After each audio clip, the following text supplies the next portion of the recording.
ಚೆನ್ನಾಗಿದ್ದಾರ ಇಬ್ರು ಚೆನ್ನಾಗಿದ್ದಾರೆ. ಗುಂಡಕ ಇವ್ರಿಗೆ 11th ಬಂದರೆ ಇವರು ನವಂಬರ್ 11ನೇ ತಾರೀಕಿಗೆ ಹುಟ್ಟಿದ್ದಾರೆ ಇಬ್ಬರು.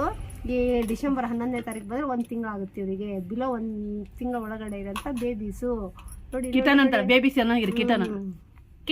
ಕಿಟನ್ ಅಲ್ಲ ಪುಷಿ ಕ್ಯಾಟ್ಸ್ ಅಂತ ಹೇಳ್ತಾರೆ. ಪುಷಿ ಕ್ಯಾಟ್ ಅನ್ನೋದು ಕಿಟನ್ ಅಂತರ.